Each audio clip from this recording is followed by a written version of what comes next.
Hi అండి. ఈరోజు వీడియోలో కొత్త వారు చేసే చిన్న చిన్న పొరపాటు వల్ల ఉక్సుపట్టి కాజాపట్టి హైట్ కానీ ఫ్రంట్ పార్ట్ షేప్ బెల్ట్ ఉల్టా సీదా పడటం కానీ అవుతుంది. సో అలా రాకుండా ఉండటానికి నేను చెప్పి ఈ టిప్స్ ఫాలో అవ్వండి. ఖచ్చితంగా మీరైతే పర్ఫెక్ట్గా కుడతారు. చూసారా, నెక్ దగ్గర ఎక్కడ ఎక్కువ రాలేదు, డాట్కి మ్యాచ్ అయిపోయింది. షేప్ బెల్ట్ దగ్గర ఉన్న కుట్టు కూడా ఎంత బాగా మ్యాచ్ అయిపోయింది చూడండి. నడుము దగ్గర ఉన్న కూడా ఈక్వల్గా వచ్చింది. అలా ఈక్వల్గా రావాలంటే ఎలాంటి టిప్స్ ఫాలో అవ్వాలో ఈరోజు వీడియోలో చూపిస్తాను. ఫస్ట్ వచ్చేసి ఎప్పుడైనా సరే షేప్ అనేది బాగా నిలబడాలి, జారకుండా ఉండాలి అంటే ఖచ్చితంగా 2 లేయర్స్ ఉన్నది తీసుకోండి. ఇది వచ్చేసి వేస్ట్ క్లాత్ అనమాట. అంటే మీ దగ్గర సేమ్ లైనింగ్ క్లాత్ ఉంటే తీసేసుకోండి, లేదు అనుకుంటే వేరే క్లాత్ తీసుకోండి. ఇది వచ్చేసి కొలతతో కట్ చేసిన క్లాత్.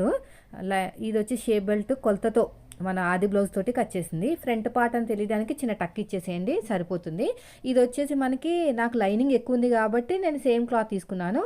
మీ దగ్గర లైనింగ్ ఎక్కువ లేకపోతే వేరే క్లాత్ అయినా తీసుకోవచ్చు. ఇప్పుడు చూడండి, నేనైతే ఒరిజినల్ క్లాత్ సీదా అనేది నా వైపు పెట్టేశాను. ఏ షేప్ అయితే నాకు ఉక్సు పట్టి కాజాపట్టి వైపుకి వెళ్తుందో ఆ షేప్ అనేది పాదం వైపుకి వచ్చేటట్టు పెట్టుకున్నాను. అది వచ్చేసి కొలతతో కట్ చేసిన పీస్ అనమాట. ఇప్పుడు నేను పెడుతున్న పీస్ వచ్చేసి వేస్ట్ క్లాత్. ఓకేనా, సేమ్ ఉండటం వల్ల మీకు కన్ఫ్యూజ్ అవ్వచ్చు. నేను చెప్పేది వినండి. ఇది వచ్చేసి వేస్ట్ క్లాత్.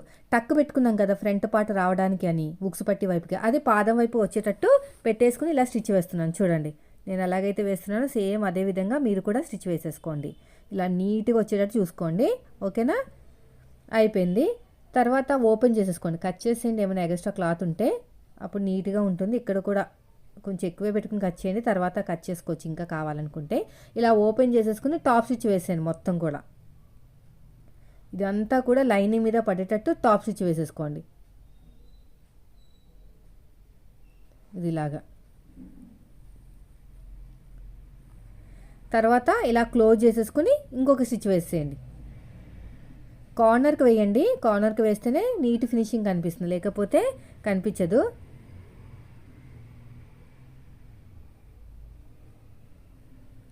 అయిపోయిందండి. ఇప్పుడు ఎక్స్ట్రా ఉన్న క్లాత్ని మొత్తం కూడా నీట్గా కట్ చేసేద్దాం. ఇలా నీట్గా కట్ చేసుకోవాలి.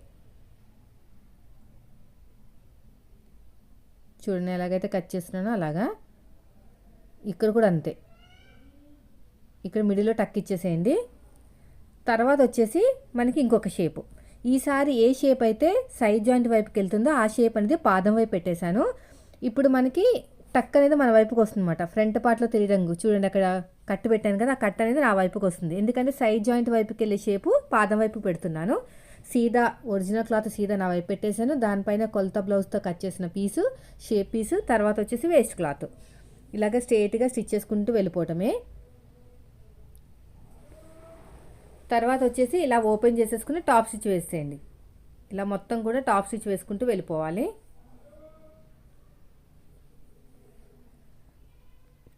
తర్వాత మళ్ళీ ఇలా క్లోజ్ చేసుకుని ఇంకో స్టిచ్ వేసేయండి.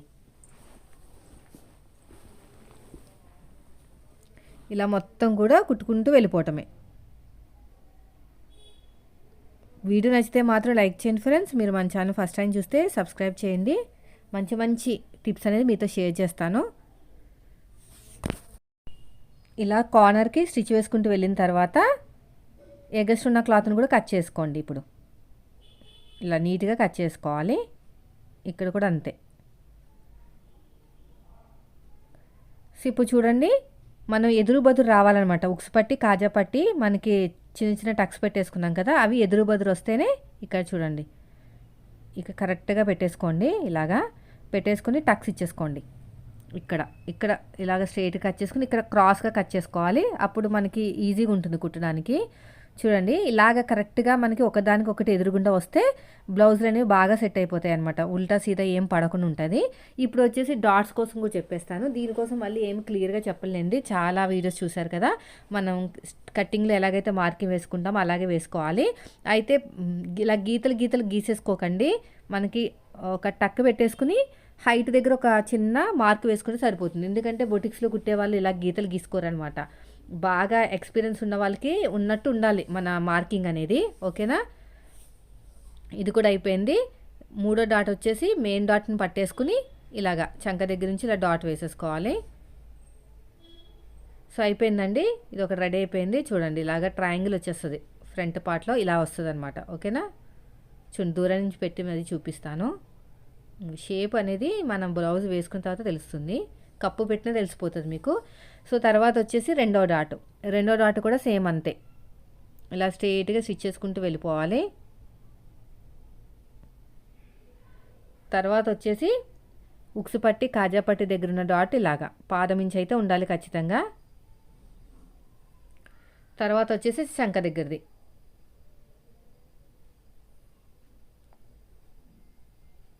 అయిపోయిందండి. ఇప్పుడు షేప్ బెల్ట్ని జాయిన్ చేసుకుందాం. ఇప్పుడు మీరు ఏం ఆలోచించాల్సిన అవసరమే లేదండి. కాజాపట్టి ఉక్సుపట్టి దగ్గర మనం టక్ పెట్టుకున్నాం కదా, ఆ టక్ అనేది మీకు ఉక్సుపట్టి వైపుకి అయితే ఉక్సుపట్టి వైపుకి, కాజాపట్టి వైపుకి అయితే కాజాపట్టి వైపుకి అలా వచ్చేటట్టు చూసుకుంటే ఆటోమేటిక్గా సీదా వచ్చేస్తుంది మీకు. స్టార్టింగ్లో నేర్చుకునేటప్పుడు కొత్తవారైతే నేనైతే ఈ టిప్పు ఫాలో అయ్యేదాన్ని కాబట్టి నాకు ఇబ్బంది ఉండేది కాదు. కానీ చాలామంది ఇప్పి కుట్టేయటం అలవాటంట చాలామంది చెప్పారు. తెలియకుండా అంటే ఉల్టా సీదా పడిపోయి ఎటు కుట్టాలో తెలియని వాళ్ళ వల్ల అలాగా ప్రాబ్లమ్స్ ఫేస్ అయిందంట. సో ఈ టిప్ ఫాలో అవడం వల్ల ఒక చాలా మంచి బెనిఫిట్ అయిందని చెప్తున్నారు. ఇక్కడ చూడండి, ఇన్విజిబుల్ షేప్ బెల్ట్ చూసారు ఎంత ఈజీగా ఉందో. చాలా ఈజీగా ఉంటుంది, ఎక్కడ కూడా ఖర్చులు కనిపించవు, నీట్గా ఉంటుంది. సో అయిపోయిందండి. తర్వాత వచ్చేసి రెండోది కూడా అంతే. రెండోది కూడా షేప్ అనేది ఈసారి అడుగు భాగంలో వచ్చింది. ఎటు వచ్చినా పర్లేదు, మనకి కరెక్ట్గా వచ్చేస్తుంది. సో దీన్ని కూడా ఇలాగా కుట్టుకుంటూ వెళ్ళిపోవాలి. ఇక్కడ ఇలాగా ఫోల్డింగ్ చేసేసేయండి, ఇలా నీట్గా కుట్టుకుంటూ వెళ్ళిపోవడమే. ఇలా ఓపెన్ చేసేసుకుని మళ్ళీ ఫోల్డింగ్ చేసేసేయండి. ఇలా ఫోల్డింగ్ చేసుకుంటూ వెళ్ళిపోవాలి.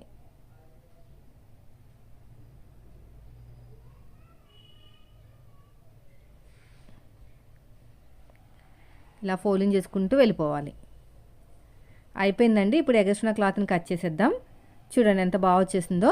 అయితే మీరు తీసుకున్న ఆది బ్లౌజ్ ఒకసారి చెక్ చేసుకోండి. నేనైతే చెక్ చేసుకుంటే ఎడమ చేతి వైపుకి కాజాలు వచ్చినాయి, కాజా పట్టి. సో 3 ఇంచులు క్లాత్ తీసుకున్నాను. దళసరిగా ఉంది కాబట్టి లైనింగ్ ఏం జాయిన్ చేయట్లేదు. అడుగు భాగంలో పెట్టేసుకుని స్టార్టింగ్లో చిన్న ఫోల్డింగ్ చేసుకుని ఇలాగ స్ట్రేట్గా స్టిచ్ చేసుకుంటూ వచ్చేస్తున్నాను.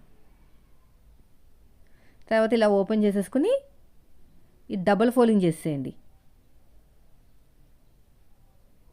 ఇలా స్టిచ్ వేసుకుంటూ వచ్చేయటమే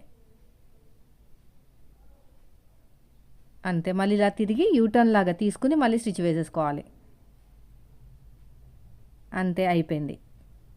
ఎగస్ట్రా క్లాత్ని కట్ చేసేయండి. ఇప్పుడు ఒక దాని మీద ఒకటి పెట్టుకుని చెక్ చేసుకోండి. ఇంకో కరెక్ట్గా వచ్చింది చూసారా, ఎక్కడ కూడా హెచ్చు తగులు రాలేదు. ఇప్పుడు నేనైతే హుక్స్ పట్టీ కోసం లైనింగ్ క్లాత్ని మాత్రమే తీసుకుంటున్నాను. 1.5 ఇంచుతో తీసుకుంటే సరిపోతుంది.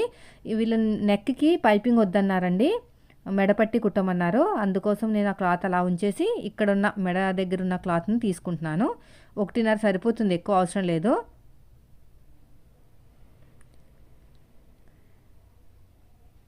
చూడండి ఇలా నీట్గా పెట్టేసుకుని పైనుంచి స్టిచ్ వేసుకుంటూ రావాలి. ఇక్కడ డాట్ వచ్చిన చోట చిన్న ఫ్రిల్ పెట్టేసేయండి. ఇలా స్ట్రేట్గా కుట్టుకుంటూ వెళ్ళిపోవాలి. ఇక్కడ 1/4 ఇంచ్ వదిలేయండి. తర్వాత వచ్చేసి టాప్ స్టిచ్.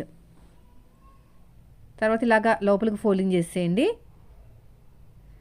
తర్వాత వచ్చేసి డబుల్ ఫోల్డింగ్, ఇలాగ మొత్తం కూడా డబుల్ ఫోల్డింగ్ చేస్తే మొత్తం కూడా లోపలికి వెళ్ళిపోతుంది. ఈ 1.5 ఇంచ్ మొత్తం కూడా లోపలికి వెళ్ళిపోయి బయటికి ఏం కనిపించకూడదు మనకి హుక్స్ పట్టికి. ఇలా స్టిచ్ వేసుకుంటూ వచ్చేయాలి.